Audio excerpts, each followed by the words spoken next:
안녕하세요. 김성학 변호사입니다. 저는 제주 상간소송 변호사로서 수많은 상간소송의 변론을 성공적으로 수행해왔으며 현재 다수의 상간소송을 수임하여 변론하고 있습니다.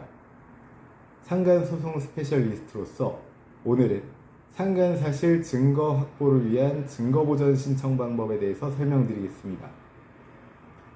증거보전이란 미리 증거조사를 하지 않으면 그 증거를 사용하기 곤란할 사정이 있다고 인정되는 경우 당사자의 신청에 따라 법원이 미리 증거를 수집, 보전해두는 제도입니다. 특히 상간사실과 같이 시간이 지남에 따라 증거가 소멸되거나 변형될 가능성이 높은 경우에는 매우 유용한 제도입니다. 증거보전 신청의 요건으로는 우선 증거보전의 필요성이 인정돼야 합니다. 증거보전을 신청하기 위해서는 미리 증거조사를 하지 않으면 그 증거를 사용하기 곤란할 사정이 있어야 합니다.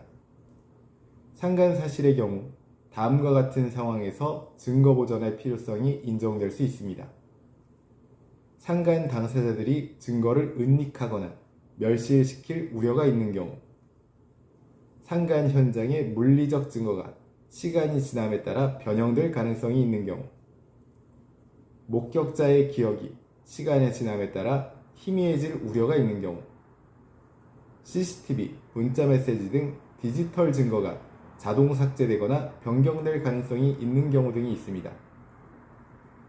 증거보전은 소송 제기 전이나 소송 계속 중에도 신청할 수 있습니다. 상간사실의 경우 증거의 성질상 가능한 빨리 증거보전 신청을 하는 것이 유리합니다. 소송 제기 전에 증거보전을 신청하면 상대방이 증거를 은닉하거나 멸실시킬 가능성을 줄일 수 있습니다. 증거보전 신청 관할은 다음과 같이 구분됩니다. 소를 제기하기 전에는 신문을 받을 사람이나 문서를 가진 사람의 거소 또는 검증하고자 하는 목적물이 있는 곳을 관할하는 지방법원에 신청해야 합니다.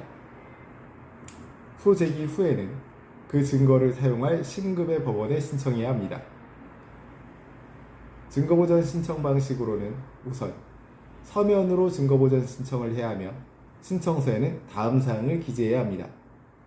상대방의 표시, 그리고 상간사실의 구체적 내용에 해당하는 증명할 사실, 그리고 증인, 문서, 검증물 등 보전하고자 하는 증거, 그리고 증거보전의 사유 등을 기재해야 합니다.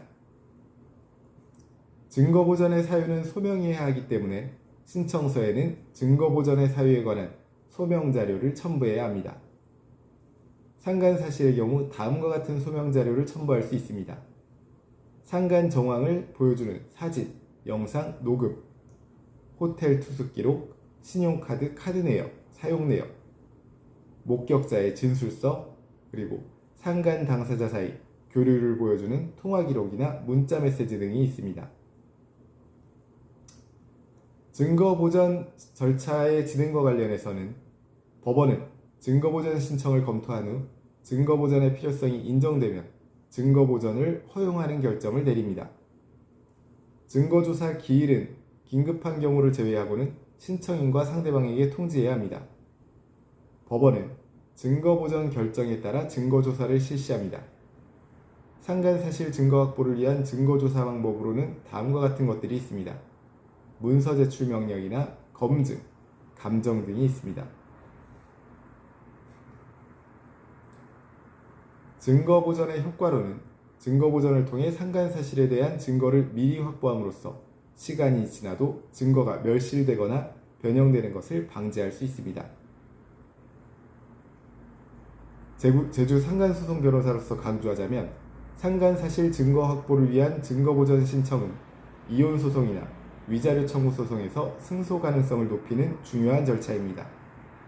증거보전 제도를 적절히 활용하면 시간이 지남에 따라 멸실되거나 변형될 수 있는 상간사실 증거를 효과적으로 확보할 수 있음을 명심하시기 바랍니다.